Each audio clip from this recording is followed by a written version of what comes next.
손님 오시는 날 쌀밥에 돌 들어가더라고. 이렇게 귀한 분들 계셨는데 목이 꽉 잠겨서 오늘 말씀을 증거하는 일에 방해가 되지 않고 더 은혜스럽게 잘 전달되기를 기도하고 기대합니다. 우리 박선미 목사님이 불을 토했다고 그러길래 제가 좀 불을 끄고 가겠습니다 얘기를 했습니다. 차분해서 불이 좀 꺼지는 시간이 되지 않을까 하는 생각을 하게 됩니다.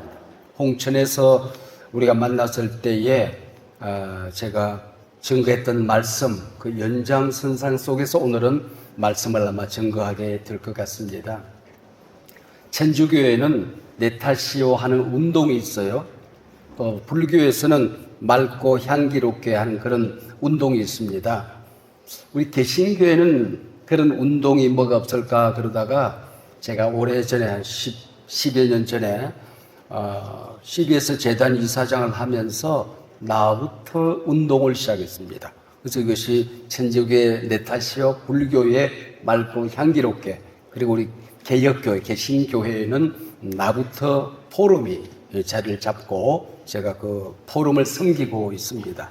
작년에 우리 홍천에서 만났을 때는 그때 막 140주년을 우리가 보내면서, 선교 140주년을 보내면서 한국교회가 어디로 돌아가야 될 것인가 그랬을 때 선교사들이 복음을 전해준 그 초심, 본질, 원형으로 돌아가자. 그래서 그 운동이 끝나고 난 다음에 여러분에게 그런 말씀을 아마 한두 시간 증거했던 기억이 생생하게 있습니다. 그 중간에 벌써 4차, 5차 포럼이 끝났는데 4차는 AI 시대, 인공지능 시대에 우리 기독교가, 우리 목회자들이, 선교사님들이 인간다움을 잃지 않아야 된다 하는 포럼을 가지게 되었습니다. 금년을 트렌드를 연구하시는 분들의 말을 빌리면은 켄타우로스의 해라고 얘기를 합니다.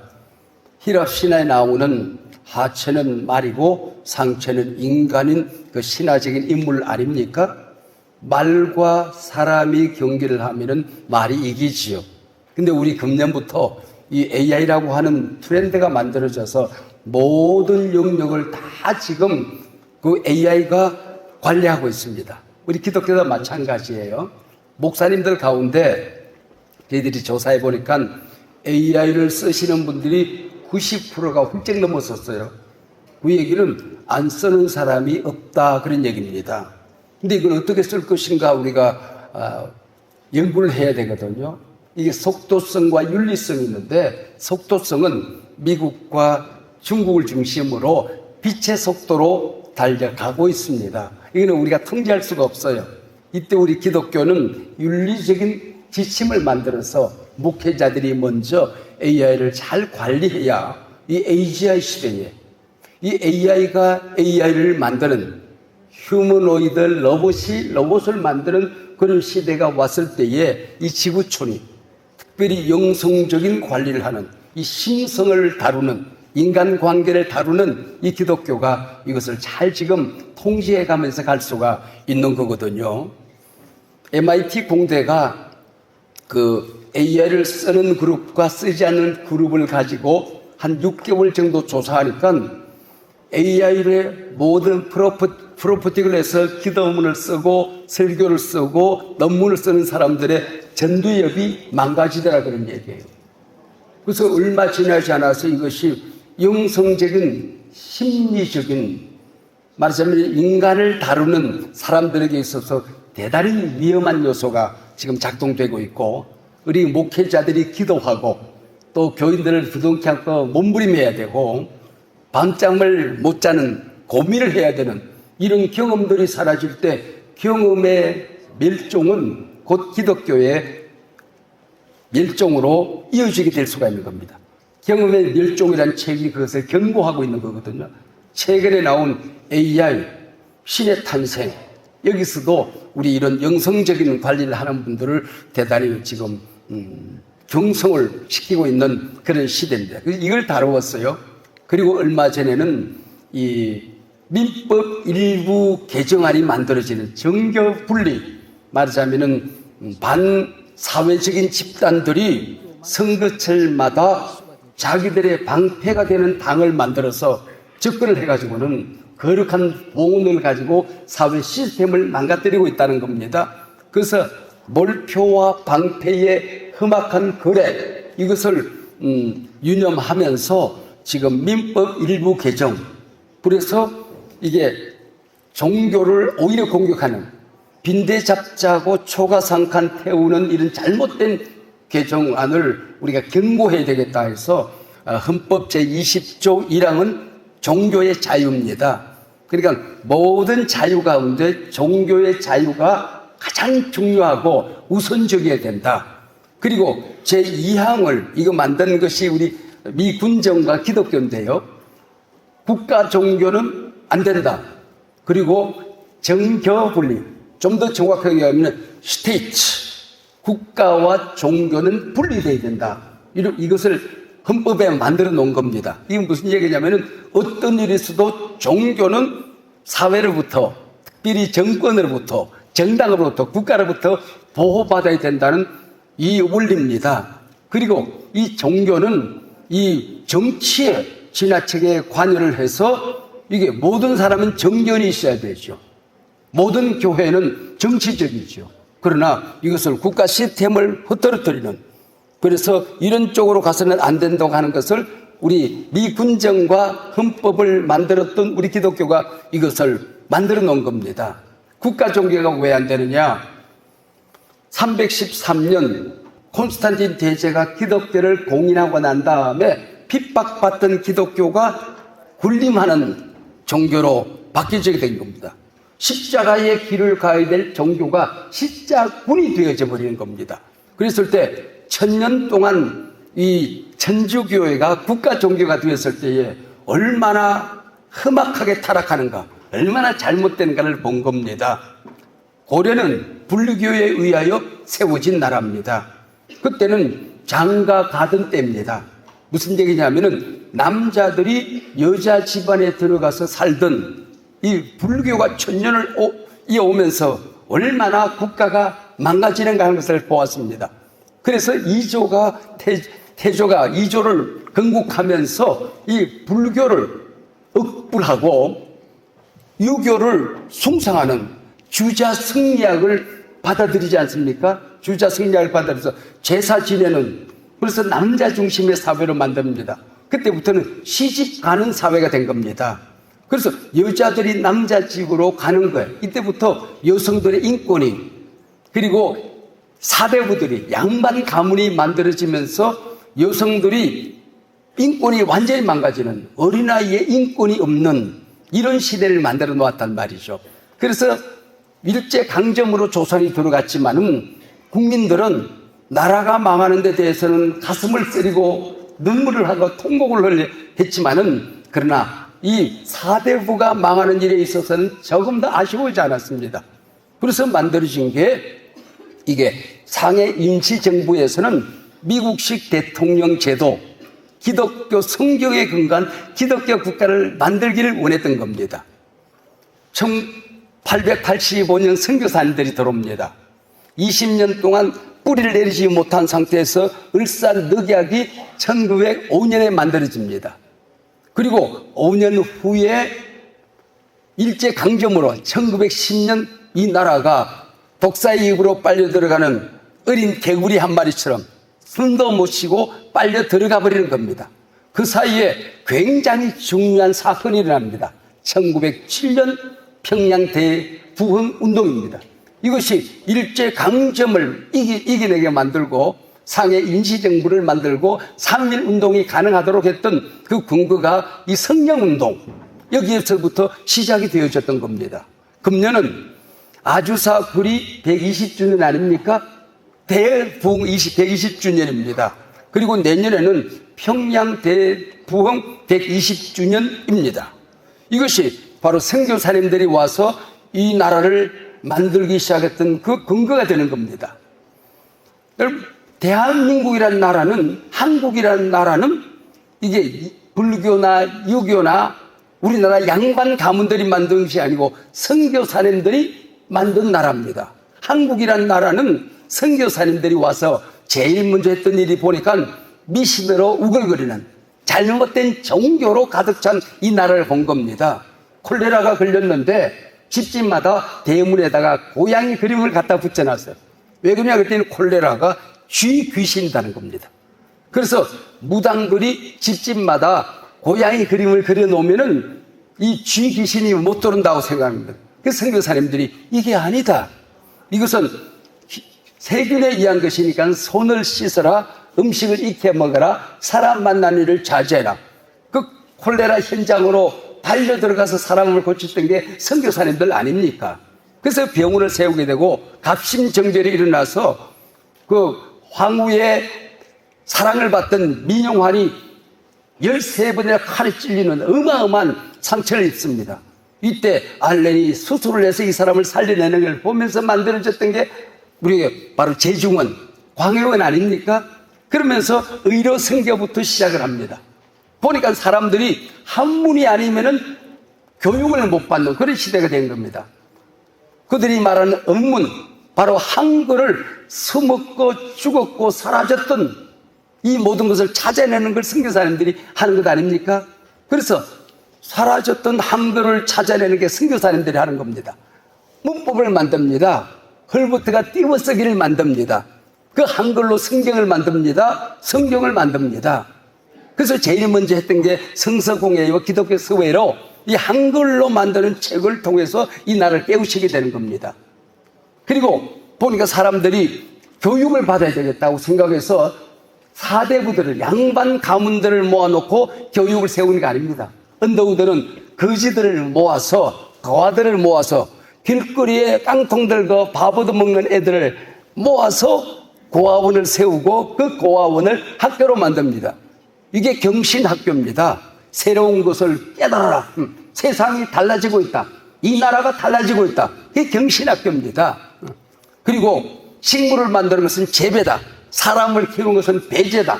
그래서 배제학당을 세우는 겁니다. 아펜젤라는 이게 배제학당, 고종 이름을 지어준 겁니다. 길거리에 버려진 여학생들을 모아서 이화학당을 세우는 것 아닙니까?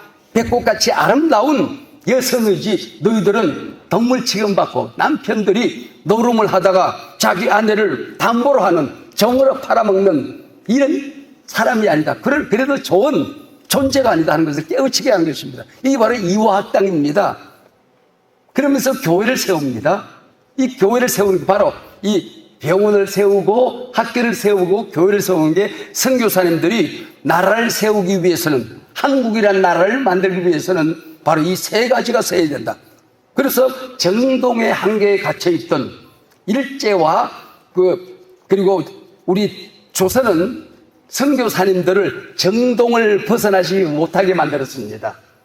근데 언더우드가 이 교회를 세우고 이 정동을 벗어나는 마지막 대문인, 서대문입니다.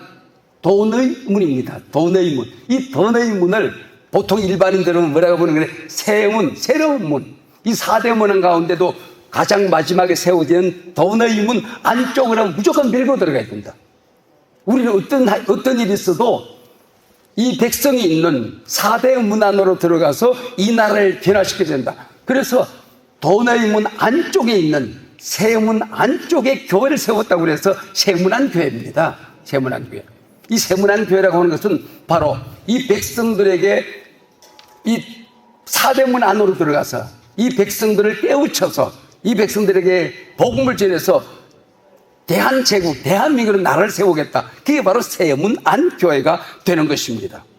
이게 바로 이 평양 대붕운동과 선교사님들을 통해서 만들어진 우리 임시정부와 그리고 임시정부를 통해서 대한민국이 만들어지면서 기독교 국가를 만들어야 되는데 청교도들이 핍박을 받아서 도망을 갑니다. 그래서 아메리카 대륙으로 들어가는데 기독교 국가를 만드는 게 아닙니다. 오히려 종교는 이 일반 계시가 아닌 특별 계시 속의 구원의 공동체로, 그리고 나라는 일반 계시를 중심으로 한 기독교적인 가치를 세워주지만은 기독교 국가가 아닌 일반 나라를 세우는 겁니다. 우리나라도 마찬가지입니다. 상해 임시정부는 그런 꿈을 꾸었지만은 대한민국이라는 나라는 그리고 이 자유가 있는 일반 세속의 나라를 만들기 시작하는 것입니다. 자, 이 평양 대부흥운동이 이 한국교회, 한국사회에 미치는 그 영향력은 한국교회가 무엇인가를 세우는 겁니다. 베드로가 복음을 전합니다. 그때 사람들이 제일 먼저 뭐라고 그러는 거 아니? 사도들아, 우리가 어찌할꼬 하고 자기 죄를 부둥켜 안고 몸부림을 하게 되는 겁니다. 그때 베드로가 뭐라고 그럽니까? 너희들이 회개해라. 그리고 예수님의 이름으로 세례를 받아라. 그리고 죄사함을 받아라. 그러면 성령을 선물로 주실 것이다. 이게 대부흥 운동입니다. 제가 이번에 여러분의 그 교단들이 이 100주년을 바라보면서 대부흥 운동을 하는 걸 보면서 정확하게 컨셉을 잘 잡았다. 그렇게 생각했습니다. 100년 동안 여러분의 교단은 한국 교회를 치유하는, 그리고 병든 자를 고치는, 가난한 백성들을 깨워서 그들의 눈을 열어주었던 역할을 하지 않았습니까? 이것은 개인의 치료에서 끝나면은 완성이 안 되는 겁니다. 공적 신학에 의해서, 공공의 선을 위해서 그 시대를 깨우는, 역사를 치료하는, 병든 세상을 치료하는 쪽으로 이게 한 걸음 더 나아가게 될 때에 이 치유 신학은 온전히 자리를 잡게 되는 것입니다. 이 100년 동안 한 개인의 병든 육체를 치료했다면은 지금부터 또 다른 100년은 역사를 치료하는, 민족을 치료하는, 세계가 지금 축소 사회로 찌그러들고 있습니다. 갈등 아닌 것이 없는 이 아령 사회로 지금 진격해 들어가고 있습니다. 자녀가 태어나지 않습니다. 가정이 망가지고 있습니다. 이 모든 시스템이 망가지는 이때에 이런 것을 치료하는, 역사를 치료하는, 민족을 치료하는, 공동체를 치료하는, 시대를 치료하는 쪽으로 나아가게 될 때에 치유신학은 진정한 의미에서 아마 완성되는 것이 아닌가 생각합니다.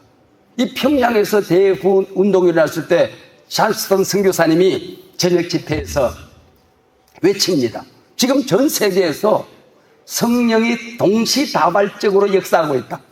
아주사 거리에서는 대부흥이 일어나고 있다. 이것이 뉴질랜드와 호주로 갔고, 중국 상하이로, 인도 카시아로, 이게 영국으로, 이게 전 세계로 지금 번져가고 있다. 한국에서는 누가 성령으로 충만함을 받겠느냐 외칩니다. 한국에서는, 조선에서는 누가 성령을 갈구하느냐. 그때 앞에 앉았던 장로님이요 신학생이었던 길슨주 선교사님, 그 회의에 가을에 안수를 받습니다. 이분이 벌떡 일어나서 저유 그러고 이러습니다. 저유 그래요. 제가 성령을 갈망합니다. 그랬더니 거기에 있는 모든 사람들이 저도요 그러고 일어서는 겁니다. 그때 일어났을 때 제일 먼저 했던 일이 이 길선주 목사님의 회개 운동입니다. 가장 친했던 친구가 별세를 합니다. 그때 홀로 있는 이 친구의 아내가 자기 가업을 정리하는 것이 불가능해서 그 집에 들어가서 모든 걸 정리하고 이 부인과 자녀들이 잘 살 수 있도록 만들어줍니다. 근데 거기에서 자기가 자기 스거비를 일부를 이마에 포켓합니다. 그리고 그것을 끄집어내고 하나님 앞에 내어놓고 회개를 하는 겁니다. 그래서 그 운동이 바로 평양 대부흥 운동의 시작이 되는 것입니다. 이게 바로 한국 교회를 살려내는 운동 아닙니까? 이 회개 운동이 기도 폭발로 일어나게 되는 것입니다. 지금까지 없었던 통성기도가 여기서부터 시작이 되는 겁니다. 그리고 불똥이 튀기는 곳곳마다 한국 땅 전체를 불바다로 만드는 역사가 일어나게 되는 겁니다. 지금도 마찬가지입니다. 여러분, 새로운 부흥운동이 지금 일어나야 될 때라고 여러분 느끼시지 않습니까? 세상을 살리는 능력이 성령의 불 외에, 복음의 불 외에 다른 것이 없음을 우리는 믿지 않습니까? 여러분이 대학교의 부흥운동이 바로 이런 말씀과 성령의 운동 아닙니까? 여러분, 부흥의 시대가 지나간 것이 아닙니다. 대부흥의 시대는 지금 우리에게 막 다가오고 있습니다. 이 운동에 새로운 불을 던져야 할 때가 지금이라고 생각하는 것입니다. 대부흥, 여러분들이 이 주제를, 100주년 주제를 잡는 걸 보면서 정확하게 모든 지금 전 세계 교단들이 지금 위축되어지고 있습니다. 모든 자신감을 잃어버려가고 있습니다.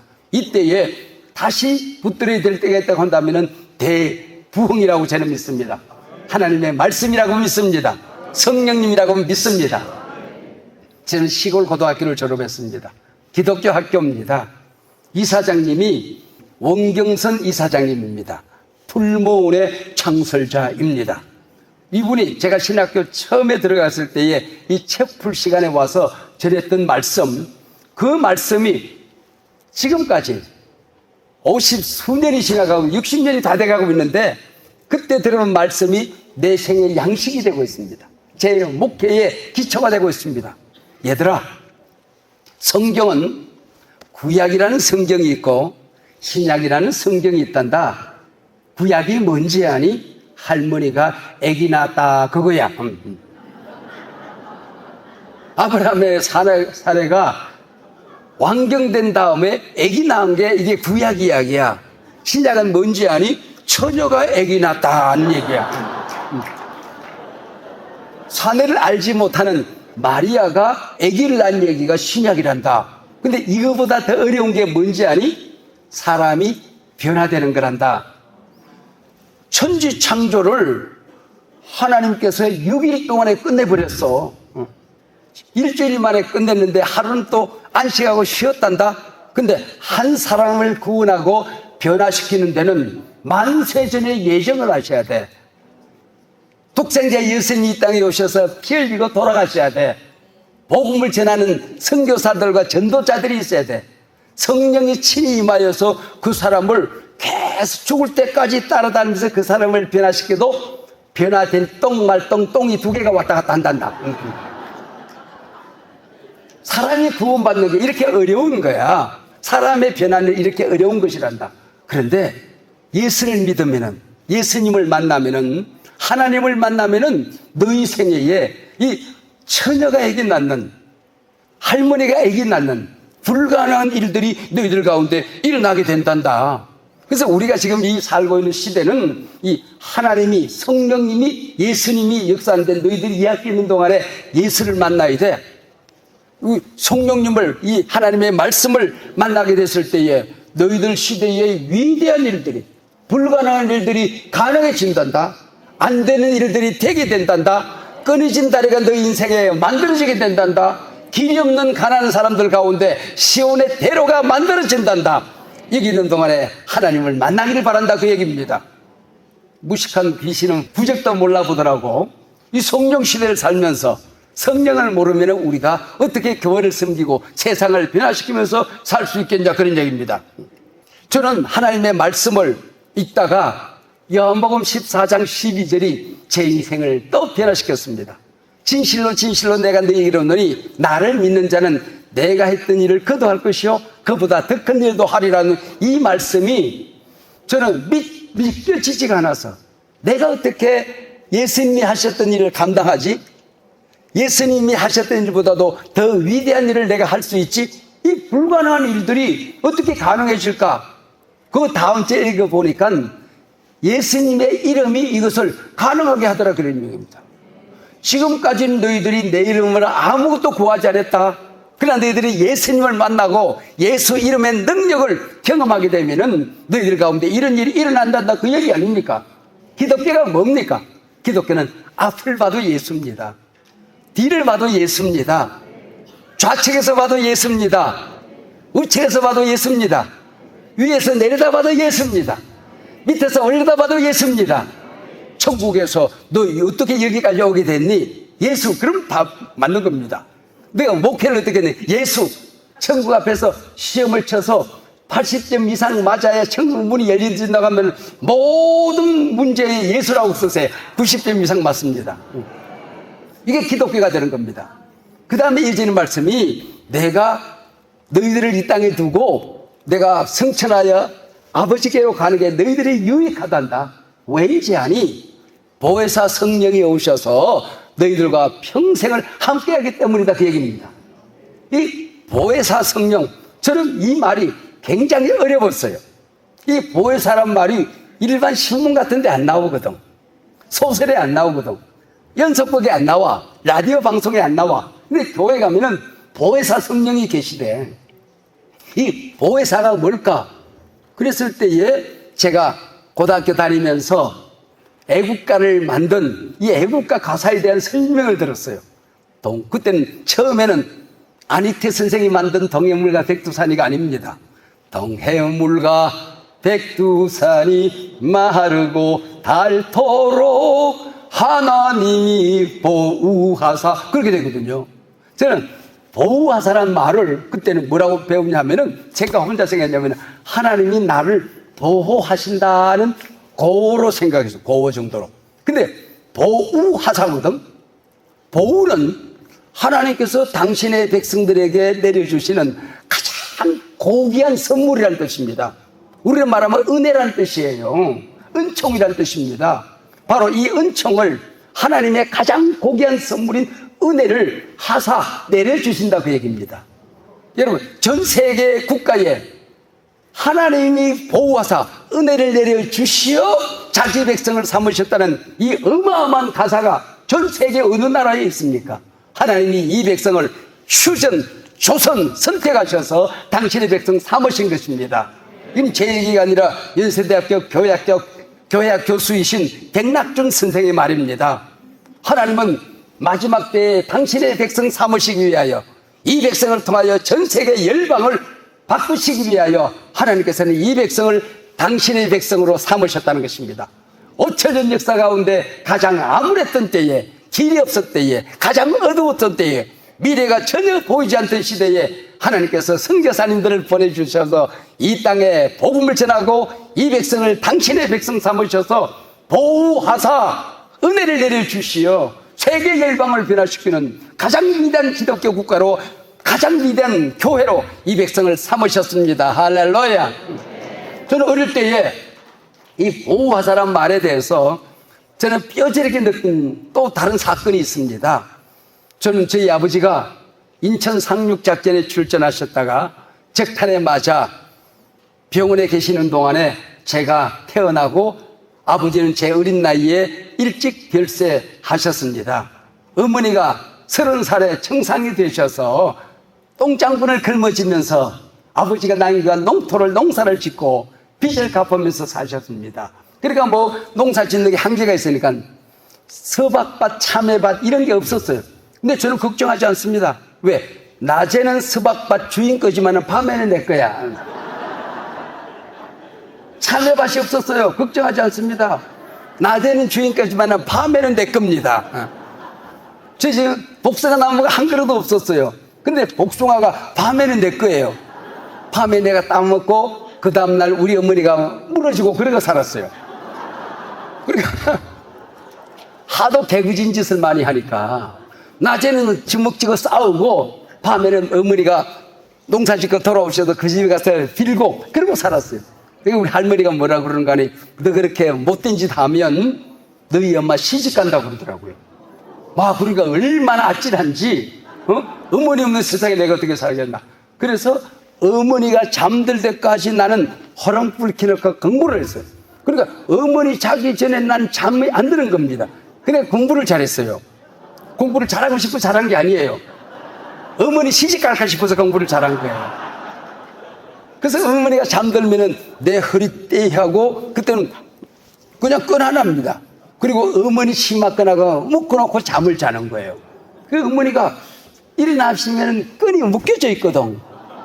이게 왜 얘가 이러지 그러다가 알았어요. 할머니가 이 어린아이에게 공갈하시고 협박하셨다는 걸 알았어요. 근데 내가 일어날 때까지 어느 날 가만히 내 얼굴만 쳐다보고 얼마를 계셨는지 몰라. 근데 어머니의 눈에서 기도하다가 흐르는 눈물방울이 내 얼굴에 떨어지는 것을 제가 잠을 깨면서 느꼈어요. 왜 내 얼굴에 뭐가 떨어지지? 눈을 부시더니까 어머니가 기도하고 있는 거예요. 내 손을 꼭 잡고.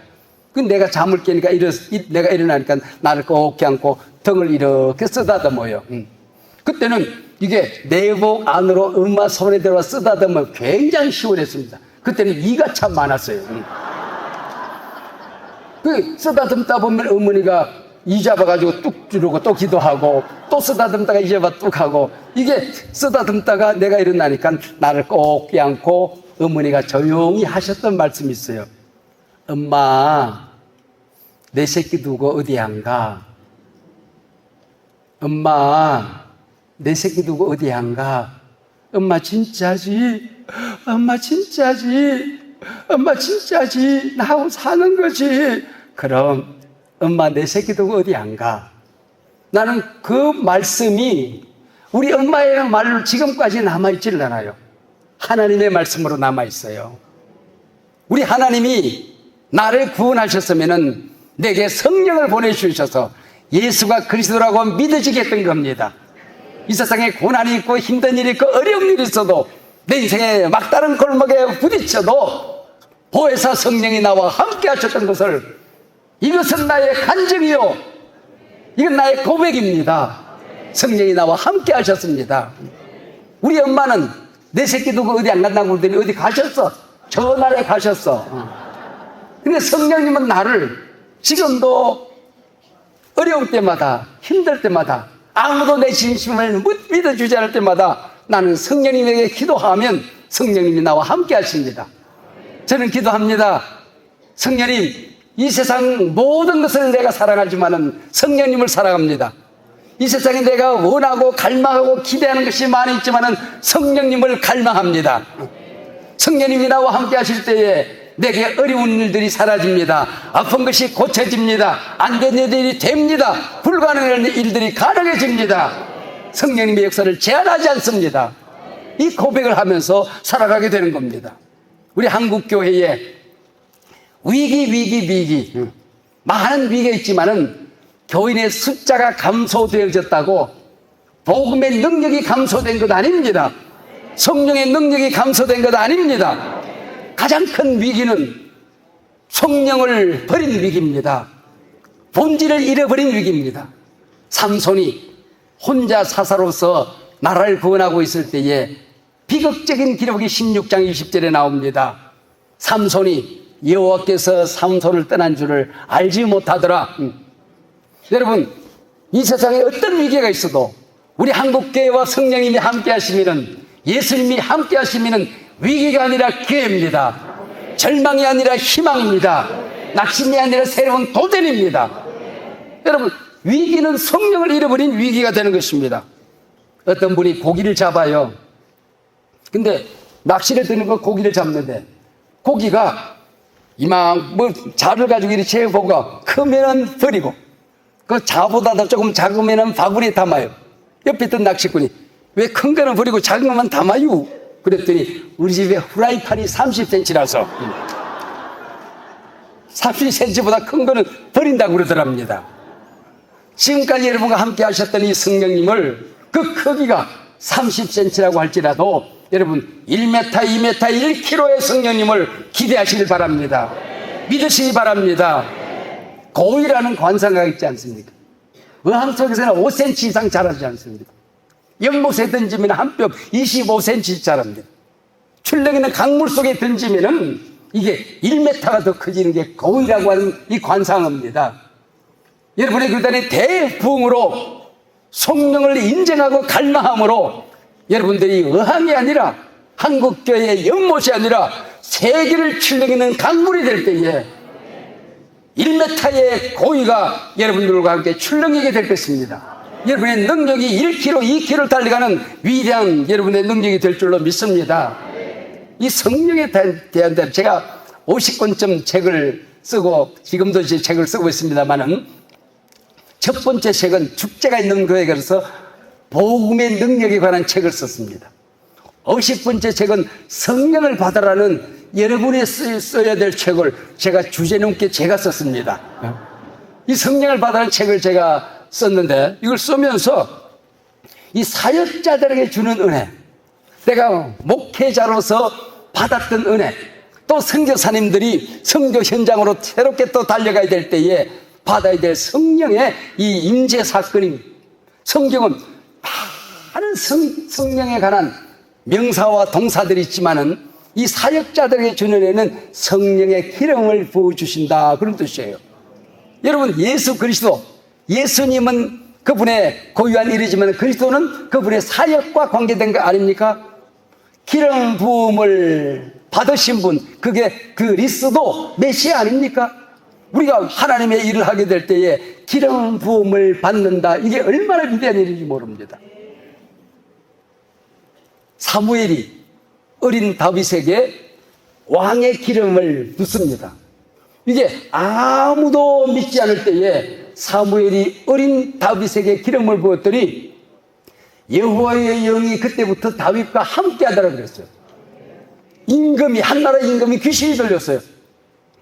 백약이 무효야. 그건 누구도 못 고칩니다. 그때 다윗이 수금을 들고 가서 그냥 나사렛 예수님의 이름으로 명하노니 귀신아 물러가라 소리 안 쳤어요. 노래 한 곡 불렀는데 귀신이 두려워 떨면 물러갑니다. 여러분, 이게 16장의 사건 아닙니까? 그 다음에 17장에 어떤 사건이 일어난지 아세요? 골리앗을 물리치는 사건이 일어나게 되는 겁니다. 이 골리앗을 물리치는 사건은 얼마나 불가능한 일이었는지 모릅니다. 골리앗이 이게 배틀책 같은 3m가 되는 이게 창을 들고 있습니다. 머리에는 투구를 쓰고 있습니다. 방패를 들고 부관이 딱 버티고 있습니다.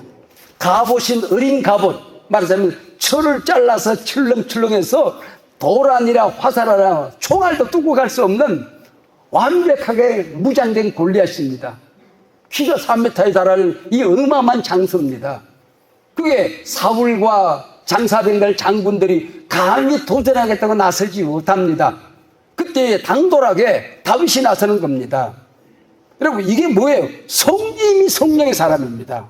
성령이 그와 함께하기 때문에 저것을 어떻게 물리칠지 성령이 이미 알고 있었던 겁니다. 여러분, 물맷돌 하나를 던졌는데 이마에가 박혀요. 그게 가능한 일입니까?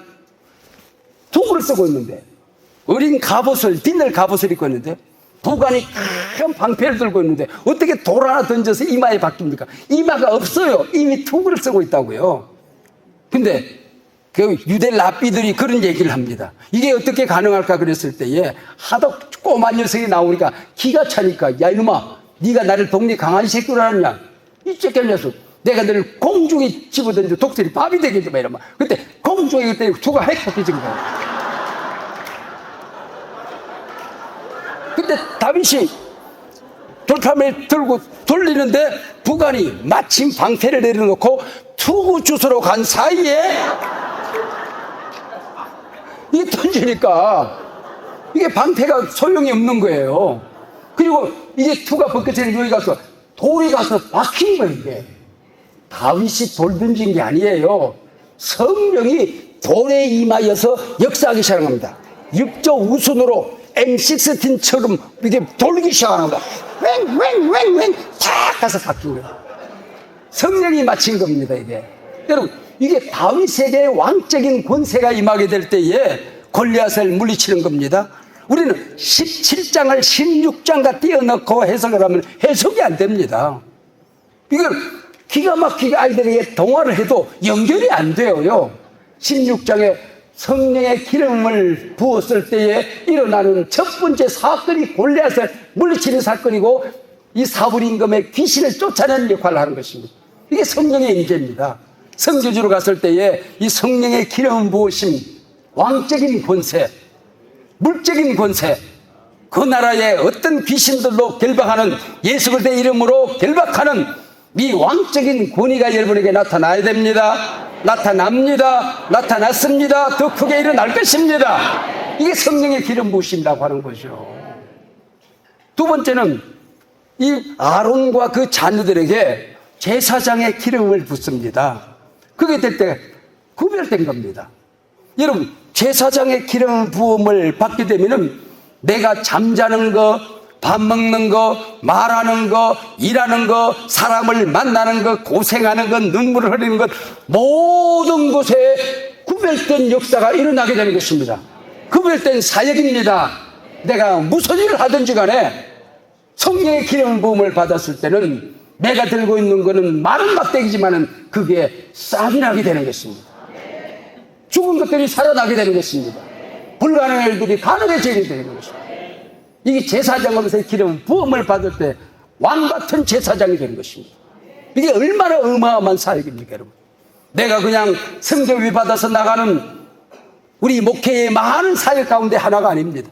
선교사의 이 제사장으로서의 기름을 부음을 받고 나갈 때 왕적인 권세가 이 제사장의 싹나는 역사가 일어나게 되는 겁니다.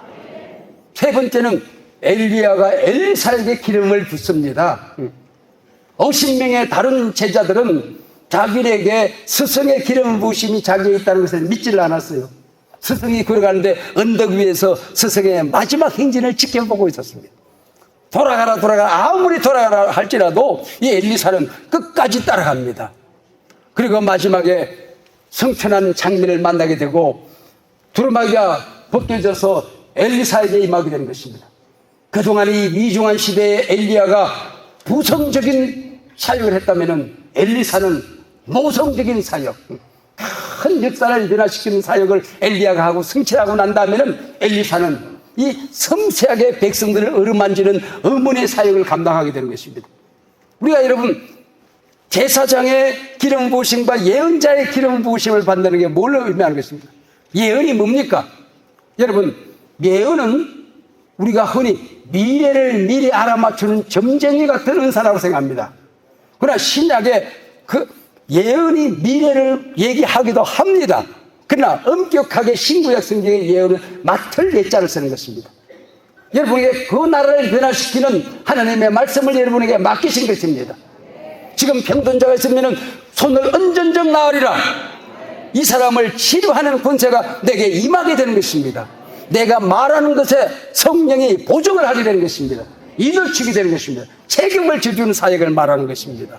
내가 하는 모든 사역에 하나님의 말씀을 맡았다. 내가 기도하는 것이 하나님의 말씀이 내게 주셨던 바로 능력이고 내가 선포하는 설교가 유창하든 유창하지 않든 여기는 성령이 함께한다. 내 말에 이 땅에 떨어지지 않는다. 광고 하나도 떨어지지 않는다. 밥 먹으면서 했던 기도 한마디도 땅에 떨어지지 않는다. 이게 예언의 능력 아닙니까? 예언의 능력. 이 예언의 은사가 우리에게 부어지게 되는 것입니다. 이게 바로 성령의 기름 부으심을 우리에게 주시는 것입니다. 여러분의 사역에 볼지어다 내가 문 밖에 서서 두드리는 누구든지 내 음성을 듣고 문을 열면 내가 너희에게 들어간다. 너희 가정에 들어간다. 네 설교에 들어간다. 네 사역에 들어간다. 우리가 하나님의 말씀을 증거하고 선교 사역을 감당해야 될 때 예수님을 내 사역 문 바깥에 두고 사역하려고 하지 마세요. 성령님 오세요. 예수님 오세요. 내 마음의 문을 엽니다. 내 사역의 모든 문을 열고 예수님을 주인으로 모셔드립니다. 성령님을 보혜사로 모셔드립니다. 문 밖에 예수님을 세워두고 우리 사역을 할 수가 없는 것입니다. 베드로는 주님의 수제자로 주님을 따라다녔습니다. 근데 복음서 마지막은 그가 끝까지 예수님을 실망시키는 사역으로 가득 찼습니다. 근데 사도행전 3장에 가서 보면은 초대교회가 어떤 일을 했느냐 그랬을 때 사도행전 2장 43절에 이사와 기적이 매일같이 많이 일어나더라고 그랬어요. 근데 그것이 어떻게 많이 일어났는지 설명이 없어요. 제일 첫 번째 사역이 사도행전 3장 1절로 10절 나사렛 예수 그리스도의 이름으로 명하노니 일어나 걸어라. 나면서부터 걷지 못하던 이 사람에게 예수님의 이름으로 이렇게 세우는 이 이사와 기적이 기록되어져 있습니다. 그렇게 비겁했던 베드로, 말 한마디 예수님을 부인했던 베드로, 부활하신 예수님을 만나고서도 못내 실망하고 좌절하던 이 베드로가 3장에 와서 왜 이렇게 담대해졌을까요? 그 중간에 어떤 사건이 나게 된 것입니까? 부활의 새로운 능력을 발견하게 된 것입니다. 그리고 2장에 와서 성령의 임재를 경험하게 된 것입니다. 이것이 예수님으로부터 들었던 교육, 말씀, 자기 존재에 대한 새로운 발견을 하게 된 것입니다. 그리고 성전에 들어갑니다. 성전 미문에 아름다운 문입니다. 이쪽에는 금이 주렁주렁 매달렸습니다. 은으로 장식되어 있습니다. 온갖 보석으로 장식되어 있습니다. 그래서 이 문의 이름이 아름다운 문입니다. 그 앞에 나면서부터 걷지 못하는 거리 동전을 도하고 앉았습니다. 아름답지 못한 이 장면이죠. 우리가 받은 사역은 엄청나게 아름답고 멋진 것인데 우리가 부딪히는 현실은 바로 걷지 못하는 무능력한 가난한 모습입니다. 동전 하나를 구해야 살 것 같은 그런 위기 속에서 매일을 살아갑니다. 그때 베드로가 뭐라고 그럽니까? 은과 금 내게 없다. 여러분 이 얼마나 당당한 말입니까? 세상 모든 사람들은 은과 금이 있어야 모든 것을 감당할 수 있다고 생각합니다. 그러나 우리 하나님의 종이고 주의 제자고 기름 부음을 받은 선교사입니다. 은과 금 내게 없다. 없어도 당당한 것입니다. 그리고 내게 있는 것도 있다. 나를 보라. 문제를 보는 시선도 달라졌습니다. 걷지 못하는 이 사람을 보는 시선도 달라졌습니다. 그리고 내가 어떻게 달라졌는지 보라. 그리고 말합니다. 예수 그리스도의 이름으로 명하노니 일어나 걸어라. 예수님을 선포하게 되는 것입니다. 한국을 참 사랑하는 미국 브리스톤 신학교에 길레스피 총장이 있습니다. 제가 목회를 시작할 때부터 여러 번 만났던 분이고 설교를 여러 번 들었던 분입니다. 이분이 제가 개척교회 상가 예배당 시절에 한국을 방문했습니다. 그리고 연세대학교 장로신학대학 그리고 저희들 어린 몇몇 목사들과 함께 만나서 식사도 하고 그러고 있는데 이분이 남대문 시장을 가겠다고 말씀을 하셨습니다.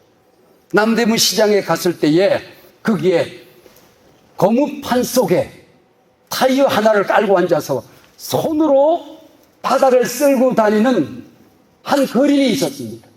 그래서 그분하고 얘기 좀 하게 해달라고 그런데 어디선가 찬송 소리가 들립니다. 그랬더니 이분이 자기 타이어 고무판 위에 얹어놓은 고무줄로 둘들 말하는 카세트 테이프입니다. 그러면서 얘기를 하는데 어떻게 여기서 구글을 하면서도 이런 어떤 찬송을 들고 이 남대문 시장을 바닥으로 쓸고 다닙니다. 저는 구글하는 사람이 아닙니다. 이 시장의 선교사입니다. 여기 일하는 모든 사람들의 목회자입니다. 주의 종입니다. 말씀을 증거하는 자는 말씀의 사역자입니다. 당당하게 얘기를 하는 겁니다. 이 사람.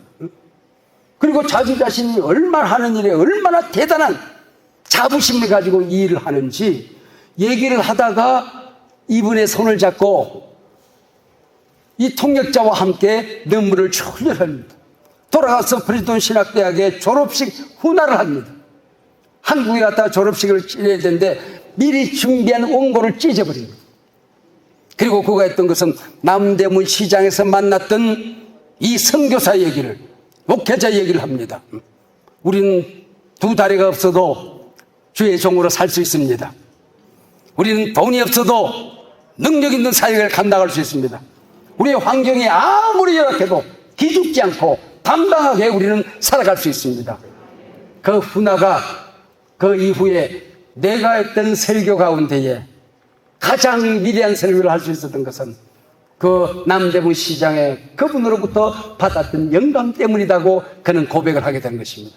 사랑하는 여러분, 우리가 두 손으로 바닥을 쓸고 다녀도 우린 주의 종입니다. 뛰지 못하고 걷지 못해도 주의 사역자입니다. 하나님이 보호하사 여러분을 복음의 사역자로, 성령의 사역자로 한 나라를 변화시키는 이 역사를 바꾸는 위대한 사역을 여러분에게 맡겨주셨습니다. 지금까지 여러분의 교단이 병든 자를 고치고 가난한 자를 부하게 하고 형통케 하는 역사를 하셨다고 한다면 시대를 바꾸는 공적인 신학으로 세상을 뒤집는 공공의 선으로 역사를 치료하는 위대한 치유의 교단으로, 치유의 사역자로 일어서기를 주의 이름으로 축원합니다.